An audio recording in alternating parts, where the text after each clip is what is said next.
ஹாலிடேஸ்னாலே நம்ம K travels தான். தமிழகத்தின் முன்னணி டிராவல்ஸ் நிறுவனம். Plan your happy trips with K travels. Kudumbasthan அப்படிங்கிறது சூரியவம்சம் மாதிரி இருக்கு இந்த படம். எனக்கு அந்த ஒரு ஃபீல் கொடுக்குதுன்றாங்க இல்லையா.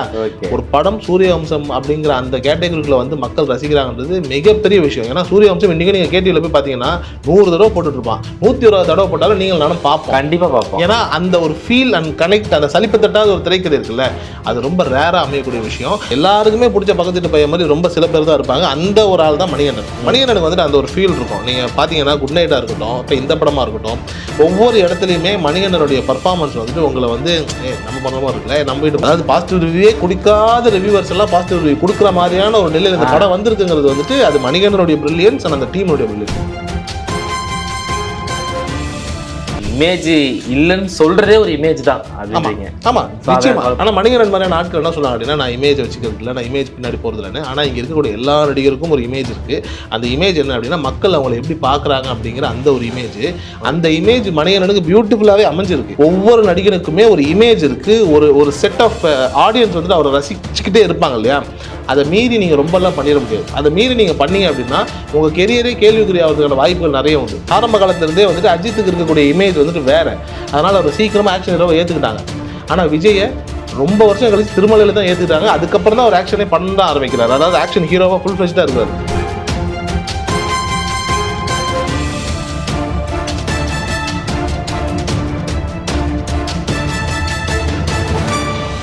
Again, Tamil has the highest viewership in India, USA, UK, Dubai, UAE, Saudi, Malaysia, Singapore, Norway, Sweden, Switzerland and Denmark. Join us and take your business to the world. ஆகாயம் சினிமாஸ் வியூவர்ஸ் எல்லாருக்குமே வணக்கம். நான் விஜய் ஜெகா. நம்ம கூட அஷ்ரஃப் அண்ணா இருக்காங்க. வணக்கம்ண்ணா. வணக்கம். எப்படி இருக்கீங்க? சிறப்பாக இருக்கு. ஓகேண்ணா. அதாவது இப்போ வந்து ரீசெண்டாக நம்ம மணிகண்டன் அவரோட ஆக்டிங்கில் ராஜேஸ்வர் காளிசாமி அவருடைய டைரக்ஷனில் வந்த படம் தான் குடும்பஸ்தன்.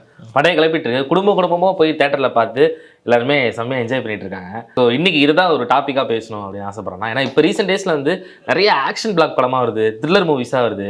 ஆனால் அப்படி இருக்கிற பட்சத்தில் ஒரு ஃபேமிலி படம் வருது அப்படின்றது ரொம்ப ரேர் ஆகிடுச்சு இப்போ இருக்கிற கரண்ட் ஜென்ரேஷனில். அந்த காலத்தில் பார்த்தோன்னா இப்போ நம்ம டைரக்டர் வி சேகர் அவரோட மூவிஸ் எல்லாமே ஃபேமிலி மூவிஸ் தான். ஒரு நாற்பத்த மகனே, அப்புறம் வரவேட்டனா, செலவு பத்தினா, விரலுக்கேற்ற வீக்கம், இப்படிலாம் எடுத்து எல்லாமே ஹிட்டும் கொடுத்தாரு. சூப்பர் ஸ்டாரே வந்து அவரை வச்சு கதைலாம் கேட்டிருக்காங்க. நமக்கு ஒரு படம் கொடுப்பா, நீ நல்ல ஸ்டோரிலாம் பண்ணுற அப்படின்னு சொல்லி கேட்டிருக்காங்க. ஸோ அப்படி இருக்கிற பட்சத்தில் இப்போ கரண்ட் ஜென்ரேஷனாக வரதே கிடையாது. ஆனால் இப்படி ஒரு படத்தை சூஸ் பண்ணி ஹிட் கொடுக்குறாங்கன்னா அது பெரிய விஷயம். ஸோ அதனால் இதை பற்றியே ஒரு டாக்காக இல்லை. உண்மைதான். இதில் வந்து நம்ம ரொம்ப கவனித்து பார்க்க வேண்டிய விஷயம் என்ன அப்படின்னா வந்துட்டு, அண்மை காலமாக வந்துட்டு யூடியூப் சேனல் நடத்துகிற எல்லாருமே வந்து ஒரு படம் பண்ணணும்னு ஆசைப்பட்டு படம் பண்ணுறாங்க. பட் அந்த படம் ஆடியன்ஸுக்கு வந்துட்டு எந்த அளவுக்கு கனெக்ட் ஆகுது, உண்மையிலேயே ஆடியன்ஸுக்கு பிடிச்சிருக்கா அப்படின்னு பார்த்தா எங்கேயாவது ஒரு இடத்துல ஒரு சின்ன ஒரு கேள்விக்குறியாகவே நின்றுட்டு இருக்கும். அப்படி இருக்கும்போது நக்லைட்ஸ் டீம் தானே இந்த படம் குடும்பஸ்தன் அப்படிங்கிறது. அவங்களுடைய ஒரு டீம் அங்கேயிருந்து ஒருத்தர் வராரு, ஒரு படம் பண்ணுறாருன்னும் போது அந்த படம் வந்துட்டு வெகுஜனங்களை போய் சேருதுங்கிறதே ரொம்ப ஆரோக்கியமான ஒரு விஷயம். ஏன்னா இப்போ வந்துட்டு பிளாக் ஷீப் டீமாக இருக்கட்டும், இல்லை வந்துட்டு ஒவ்வொரு டீமும் வந்துட்டு இப்போ கோபி சுதாகர் கூட வந்துட்டு படம் பண்ணுறதா சொன்னாங்க. எல்லாருமே பண்ணும்போது என்ன ஆகும் அப்படின்னா, எங்கேயாவது இடத்துல வந்துட்டு அது அவங்க பண்ணுற சீரீஸ் மாதிரியே தான் இருக்கும். எங்கேயாவது இடத்துல வந்துட்டு அது என்ன ஆகும் அப்படின்னா, அது யூடியூப் ஆடியன்ஸ் தான் இருக்கும். தவிர்த்து ஒரு வெகுஜனங்களுக்கு இருக்குமானா இருக்காது. எங்கேயாவது இடத்துல ஒரு ப்ராங்க் பண்ணுறேன்னு சொல்லி ஏதாவது ஒரு ஃபன் பண்ணிடுவாங்கன்ற மாதிரியான ஒரு ஃபீலை கொடுத்துக்கிட்டே இருப்பாங்க. ஆனால் இந்த படம் குடும்பத்தில் நீங்கள் பார்க்கும்போது நீங்கள் பார்த்தீங்கன்னா ஒரு ப்ராப்பர் கமர்ஷியல் ஃபேமிலி என்டர்டெய்னர், ரொம்ப அழகாக நீட்டாக எந்த இடத்துலையுமே வந்துட்டு உங்களுக்கு தோய்வு இல்லாத அந்த ஒரு ஃபீலை கொடுக்கறது இருக்கு இல்லையா. ஒரு இயக்குனராக ஒரு டீமாகவே அந்த டீமுக்கு வந்துட்டு ஒரு மிகப்பெரிய வாழ்த்துக்களை தான் நான் சொல்லணும். குறிப்பாக இந்த படத்தினுடைய நாயகன் மணிகண்டன் அவர் இதுக்கு முன்னாடி வந்து லவ்வர்னு ஒரு படம் பண்ணார். அந்த படம் பண்ணும்போதே நம்ம வந்துட்டு நிறைய இடங்களில் வந்துட்டு அந்த படம் அவர் ஏன் பண்ணக்கூடாது, இல்லை அந்த மாதிரியான கதாபாத்திரங்கள் அவர் எடுக்கிறதுனுடைய சிக்கல் என்ன அப்படின்னா நம்ம பேசியிருப்போம். காரணம் என்ன அப்படின்னா, மணிகண்டனுக்கு இருக்கக்கூடிய ஒரு இமேஜ் வந்துட்டு இன்னைக்கு தமிழ் சினிமாவில் யாருக்குமே இல்லாத ஒரு இமேஜ். அதாவது இந்த நம்ம பாய் நெக்ஸ்ட் டோர்னு இல்லையா, அந்த ஒரு இமேஜ், அந்த இமேஜில் மக்களை ரசிக்க வைக்கிற ஒரு தன்மையோட இந்த பாய் நெக்ஸ்ட் டோர் பக்கத்து பையன் மாதிரி இருக்கிற இமேஜ் வந்துட்டு நிறைய பேருக்கு இருக்கும். ஆனால் லாஜிக் என்னன்னா, எல்லாருக்குமே பிடிச்ச பக்கத்து பையன் மாதிரி ரொம்ப சில பேர் தான் இருப்பாங்க. அந்த ஒரு ஆள் தான் மணிகண்டன். மணிகண்டனுக்கு வந்துட்டு அந்த ஒரு ஃபீல் இருக்கும். நீங்கள் பார்த்தீங்கன்னா குட் நைட்டாக இருக்கட்டும், இப்போ இந்த படமாக இருக்கட்டும், ஒவ்வொரு இடத்துலையுமே மணிகண்டனுடைய பர்ஃபார்மன்ஸ் வந்துட்டு உங்களை வந்து நம்ம படமாக இருக்குல்ல, நம்ம வீட்டு ரொம்ப நீங்கள் சொன்ன ஆமாண்ணா, ரொம்ப யதார்த்தமாக கனெக்ட் ஆகிற மாதிரி. அதான் பக்கத்து வீட்டு அண்ணன், நமக்கு தெரிஞ்ச நம்ம ஃப்ரெண்டு, அவர் பண்ணுற கேரக்டர் நமக்கே கூட சில நேரத்தில் கனெக்ட் ஆகும். குட் நைட்லாம் அப்படி தான் நீங்கள் சொன்ன மாதிரி சின்ன சின்ன சீன் இருந்துச்சு. ஸோ அப்படி பண்ணுறதுக்கு அவர் ப்ராக்டிஸ் பண்ணுவாரா, இல்லை அது பற்றி எனக்கு இல்லை. நீங்கள் இங்கே உலகத்தின் சிறந்த நடிகர்கள் எல்லாமே வந்துட்டு ப்ராக்டிஸ் பண்ணி வர்ற நடிகர்களை தாண்டி இயல்பாக நாம் இருக்கிறோம் இல்லையா, அதை விட ஒரு அழகான ஸ்க்ரீனில் ட்ரான்ஸ்ஃபர் ஆகிற விஷயம் வேறு ஒன்றுமே கிடையாது நம்மளோட இயல்புக்கு. மணிகண்டனோட இந்த படமும் பாருங்கள், குட் நைட்டையும் பாருங்கள், அப்படியே வந்துட்டு அவர் கொடுக்குற இன்டர்வியூஸையும் பாருங்கள், 3 இடத்துலையுமே ஒரே மணிகண்டன் தான் தெரிவார். எந்த இடத்துலையும் ஒரு வித்தியாசம் தெரியாது. அதுதான் பிரில்லியன்ஸ். ஏன்னா இன்னைக்கு தேதிக்கு வந்துட்டு நடிகர்கள் கிட்ட இல்லாத ஒரு விஷயமே அதுதான். ஏன்னா நாம் வந்துட்டு அவங்க யூடியூப் இன்டர்வியூஸில் அடிக்கடி எல்லா படத்துலையும் பார்க்க போகிறோம். அப்படி பார்த்த நடிகர் திருப்பி படத்துலேயே அதே மாதிரி தான் இருக்காரு. அது நமக்கு பிடிச்சிருக்குன்னு வைங்களேன், அதுவே வந்துட்டு உங்களை மக்களோட அப்படியே ஈர்த்து கொண்டுட்டு போய் வச்சிடும். ஏன்னா வந்து இன்னைக்கு வந்துட்டு ஒரு சூப்பர் ஸ்டார் மாதிரியான ஒரு படங்களோ இல்லை வந்துட்டு ஒரு கேங்ஸ்டர் படம் ட்ரக்ஸை வச்சு படம்லாம் ஈஸியாக பண்ணிடலாம். அதில் யார் நடித்தாலும் உங்களுக்கு நல்லா தான் தெரியும். உதாரணத்துக்கு விக்ரம் வேதா படத்தில் கூட அந்த ஒரு காவல்துறை அதிகாரியாக அவர் வந்திருப்பார் மணிகண்டன். அந்த கதாபாத்திரம் நீங்கள் பார்த்தீங்கன்னா மணிகண்டன் இல்லாமல் யார் நடிச்சிருந்தாலும் நல்லா தான் இருந்திருக்கும். ஒன்றும் பெரிய மணிகண்டன் தான் நடிச்சிருக்கணும்னு தேவையில்லை. ஆனால் இப்போ குடும்பஸ்தன் மாதிரியோ குட் நைட் மாதிரியான கதாபாத்திரங்களை பார்க்கும்போது உங்களுக்கு டக்குன்னு வந்துட்டு மணிகண்டன் தான் ஞாபகத்துக்கு வருவார். ஏன்னா அது அவர் நடிச்சாதான் நல்லா இருக்குங்கிற ஒரு நிலைக்கு அவர் வந்துட்டார்.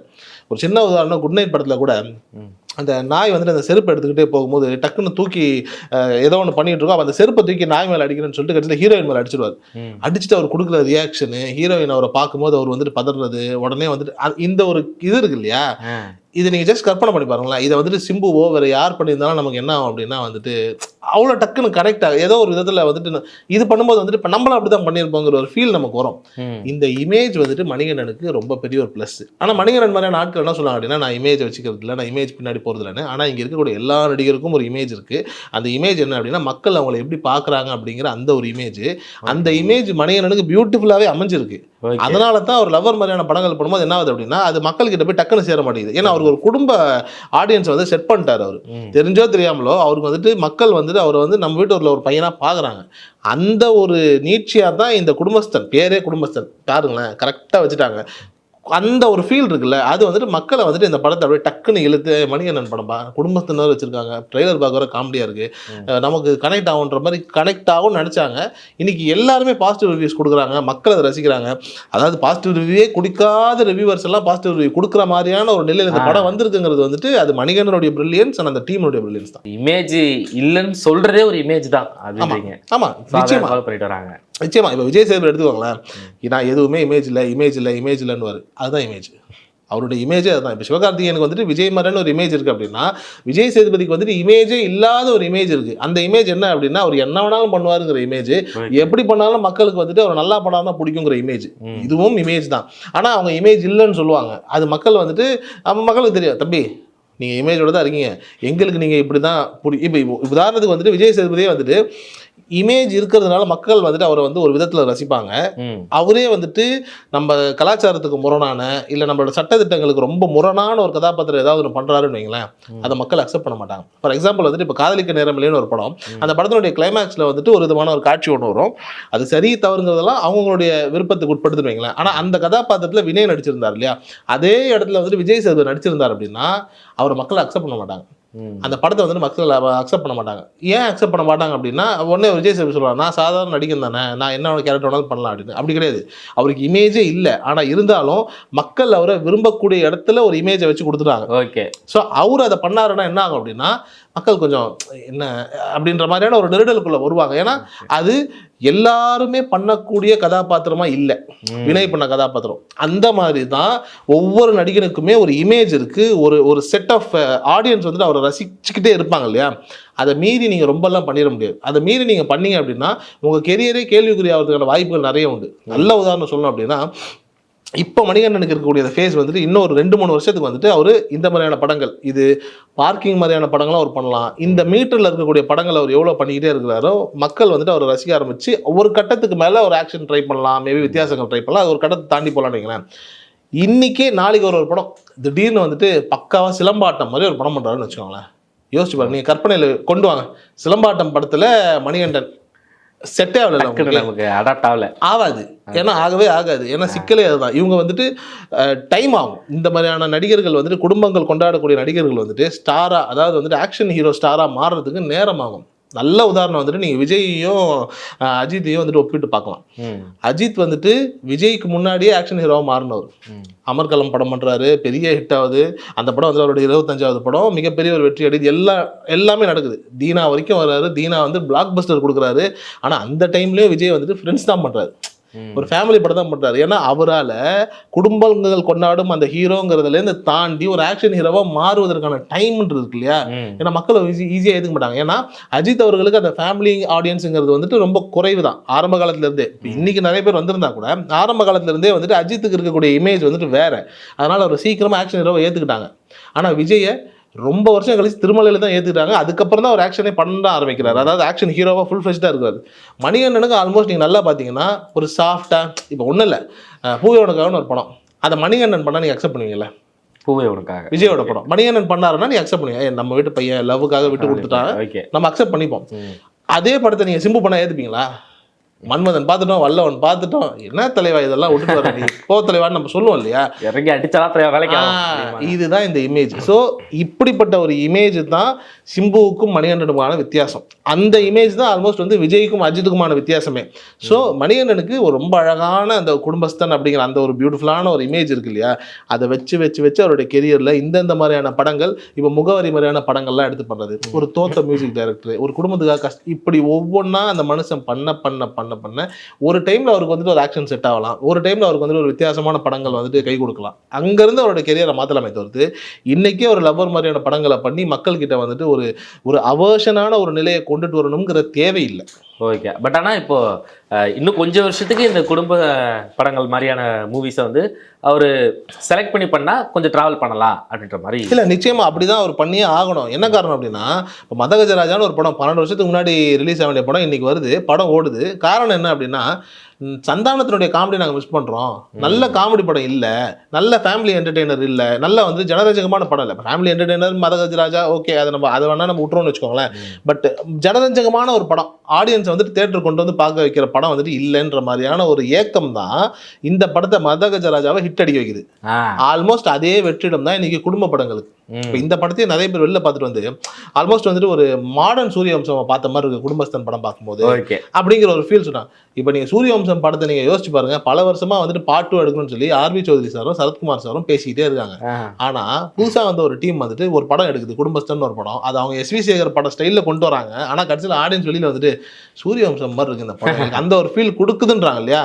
ஒரு படம் சூரியவம்சம் அப்படிங்கிற அந்த கேட்டகரிக்குள்ள வந்து மக்கள் ரசிக்கிறாங்கன்றது மிகப்பெரிய விஷயம். ஏன்னா சூரியவம்சம் இன்னைக்கு நீங்க கேட்டிவில போய் பாத்தீங்கன்னா 100 தடவை போட்டுட்டு இருப்பான், 120 தடவை போட்டாலும் நீங்கள் நானும் பார்ப்போம், கண்டிப்பா பார்ப்போம். ஏன்னா அந்த ஒரு ஃபீல் அண்ட் கனெக்ட், அந்த சலிப்பு தட்டாத ஒரு திரைக்கதை இருக்குல்ல, அது ரொம்ப ரேரா அமையக்கூடிய விஷயம்.